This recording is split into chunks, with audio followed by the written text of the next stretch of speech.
Well, our friend Tom McShea is here because he's going to show us off Child of Light from Ubisoft Montreal, creators of other side-scrolling Far Cry tactical 3. games like Assassin's Creed and Tom Clancy stuff.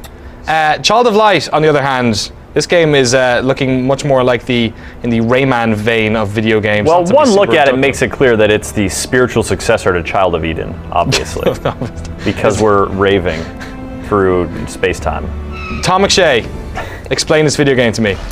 It is a video game that is kind of like a fairy tale, and that you fight wolves. Classic fairy tale thing. So yeah, this is, well, how much focus is this going to require for you? Because this is like the battle system, but you seem like you're pretty overpowered. This is active time battle. This is like, you could do this in your own time, right? This is, this is turn-based. You're not hitting buttons. No, this is like. Oh no, sorry. Active time battle is literally the antithesis of that. Yes, this is like time battle, like a buzzword from some game from like a decade ago. ATB is the Final Fantasy system in most Final Fantasy games. Sure. So this is the melding of, let's say, Final Fantasy. No, it's actually early Grandia. Final Fantasy. It's actually Grandia. It's actually Grandia, yeah.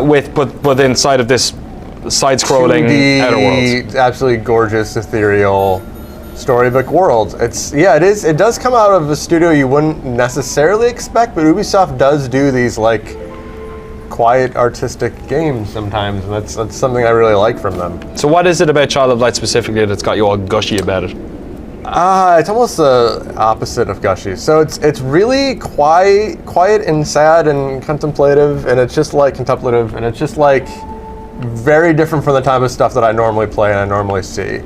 And I just really got into it because I thought it was going to be, because it's colorful. Yeah. I thought it was going to be one of them lighthearted, like kid games, and I love those too. But it's not like that at all. It's like really somber.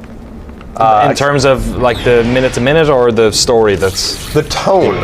Okay. The tone of it, like the music and the artistic design and the storytelling, like all that stuff is really just, it's melancholy is like the main mood of this game. If you got any questions for Tom at all, send them in via the usual means on Twitch, at GameSpot, or in the GameSpot comments. Sorry, you were saying. So the combat is actually not like that though. Like it's really fast-paced and frantic because, like, so your moves are like you can see yourself at the top of the bar. Those are my characters, and the bottom of the bar is the enemy characters, and you're kind of racing to the end of the bar to attack. Okay. So it's all like speed and timing and making sure your enemy can't attack before you. So it's kind of the opposite of how the rest of the game feels, but it kind of makes sense too because it's like this is the one time when like the world isn't like a sad place. This is like when they're empowered finally. Yeah, and at the end there's triumphant music, and there's it's not just sort of waiting your turn. It's when you move your little blue firefly dude, you can like slow an enemy, so you're manipulating where the enemies are on the timeline, and you can, if you hit them during the cast phase, you interrupt them and prevent them from attacking. So there's it, like, obviously Tom now is sort of playing with a character that's super powerful, and these monsters are posing no threat, but I've played the first like hour and a half of the game, and I haven't been like smote down in battle, but it is tense, and I do feel like there is this this tension, this challenge to it that it's a very different kind of energy than when you're just exploring the world. Yeah, and it becomes a very different, like, interesting game. It's like the emotions that it gave me. I'm gonna dip into some questions here. Goob Shoe Right asks, what system is this on? You're playing on the Xbox One, correct? Yes, that was what we got early. It was Xbox One. It's also on PS3, PS4, PC, Wii U, Xbox 360. Xbox 360. There you go. Everything. Wishful Star on Twitch asked, please tell me this is coming out on Vita. Can you believe this is not coming out on Vita? Really? Because, like, this would be perfect on Vita. Yeah, right? It would work totally well on Vita. And I want it on Vita because then I would play through it and get 100% on Vita. Well, did Rayman Legends come out at the same time as the other releases on Vita? Yes, it did. Okay. The reason I reference that, for those of you who maybe don't know, it's like, is it not? I don't know if it's the same studio, but it's the same like engine. Yeah, it's the UbiArt framework, which is basically like a developer's engine they created to allow artists to sort of prototype games, because it starts with the art, and then you take the character and animate it a little bit and then build the world around them. So if you do see similarities to the Rayman Origins Legends games, rightfully so, it's sort of the same creative process, and they've got another one announced. I think that's a World War I era game. Oh yeah, what's that called again? It's called Valiant Hearts: The Great War, and I believe they showed a trailer for it. Maybe it wasn't E3 last year, but no, that's not an E3. Sometime more recently, and it's a totally different artistic style, but still has the same kind of storybook feel, for lack of a better word, which is really interesting because it's a kind of game that it's action-based too, because you kind of think of artistic-driven games, and I would think of like a Broken Age, like we were talking about before, an adventure-type game. But this, you actually have these mechanics of exploration and combat and such as that. Yeah, it's also kind of interesting to see this stuff coming out of a major studio as well. This type of game. I want to ask quickly. M&M Stranger's asking, is this an easy role-playing game? Well, like Chris was saying, like on medium, I felt the same way as you, where like I wasn't losing battles, but I always felt like I could lose battles. Yeah, you felt threatened, and so it's you don't just feel like you're. I didn't feel like I was just romper stompering everybody. Yeah, it felt like I beat every boss by the skin of my teeth, basically, and it wasn't.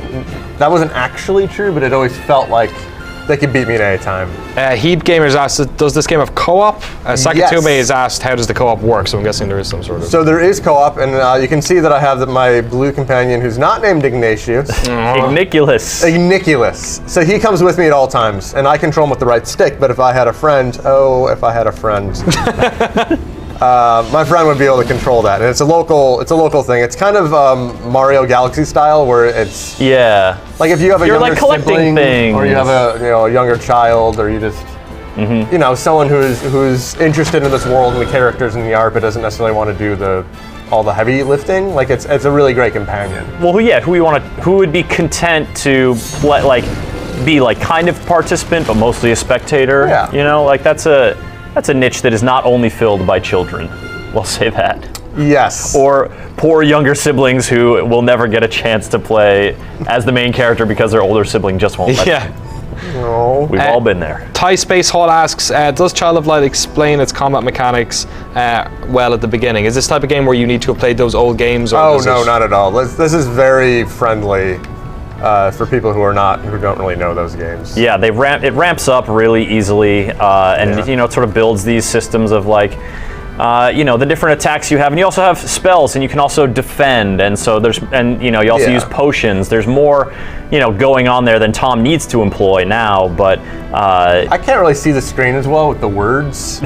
So you just go with the straight up attack. So I'm just going with the straight up attack. But there's magic spells, and like your different actions take a certain amount of time, and monsters can interrupt you if you're not careful. So all that stuff, is smartly paced and well explained. Yeah. Also, this game's pretty. It's gorgeous. I was just about to say, what's going on? It's kind of insanely good looking. It's really pretty. The animation on her is wonderful as well. I know. It's just such a lovely game. Look at and I'm this. so glad that it exists. How long did it take you to complete it? Not to ask us stupidly obvious questions. Oh, that's a fun question. We could really get into that. Do you want to get into that? Without spoiling anything? I think it took me about 15 hours. If I played this on Vita, it would have probably taken me about 20 or so hours to do everything. Why that? Why? Because I haven't done everything. Oh, you would have. Sorry. But I would have done everything on the Completed Vita. it. Yeah, I didn't have a chance for the review purposes. It's also just a game I wanted to. Wait, not Vita. Why would you have done everything on the Vita, but you didn't on the Xbox One? When I play Vita games, it's like 100%. Why? Oh, really? Is it just because you have like a huge commute? OCD. That's all you can do. Because I commute for 2 hours a day. So if you're playing it on your personal time, basically is what you're saying. You would have hundoed it. Yeah, I would have 100%ed this game, and I really want to. Hundoed. Speaking of hundos, Mouser Madness asks how much grinding is required in it. None. Zero grinding. Zero grinding. I did not grind at all. In the beginning. Did you bump? A little bit. All right. No. A little bit. Yeah. I did fight most enemies that I saw. As you can see, the combat is kind of optional for the most part. Yeah, you can I did fight most of the enemies that I saw, but it is not grinding. It is not like Final Fantasy X that I'm currently stuck in, because you have to grind in that game. Oh, people were recommending me that I play that as a better Final Fantasy. I don't want to grind. Okay, so I got to the end boss in that game, and then I had to grind. So I don't know if I'm ever going to finish that game. Oh, wow. the end boss is not the finish of that game, or you have to grind to finish the Yeah, I the end boss. couldn't finish the end boss. That's annoying. Canadian SP31 asks a question on the face of it maybe is a little strange considering this game, but then I remember it's made by Ubisoft. Will Child of Light have lots of DLC? I don't know how they would do DLC. I mean, it's Is it done and dusted? It's a complete story. I don't expect to ever see a sequel. I don't expect to ever see DLC. I think this is a singular adventure that just stands on its own. But we'll see. Maybe I could be wrong. I kind of just hope it is. I mean, it's just like that kind of game. How frequent is like platformer DLC? This is not a platformer. Okay, you're right. It's a two-dimensional. What would you call it? An RPG? It's technically an RPG. I didn't mention the genre in my review because it just didn't Fit anything? I didn't Okay. feel it was necessary. But Okay. yeah, this is by our definition just an RPG. So what would the DLC then be? Like an extra little adventure, a new area? What was Yeah. what was the game New character? that Epic released? Xbox 360 side-scrolling. Remember that one? I'm totally blanking That on it. one. Yeah, we're I both. feel like that had extra missions. Are you talking about Shadow Complex? Shadow Complex? Yeah, the Shadow Complex that had didn't have any DLC. DLC. You just brought up something completely unrelated. Maybe- Different genre, different company, and didn't have DLC. Thanks, Danny. God, thanks for making my job easy, Tom Damn. McShay. Sorry. All right, McShay that's- bites back. Well, then that's the end of the Child of Light demo. no, We're done. no, shut it down. We're done. That's it. It's all right. Oh, Danny. Oh, man. So it's really looking. Is your review up already? Yeah, it's up. It gave it an 8. I think it's great. I'm enjoying it. that so Really rhymes. unnecessary to say that. It was, It's- it rhymed. It was great as well. It's perfect. Yeah.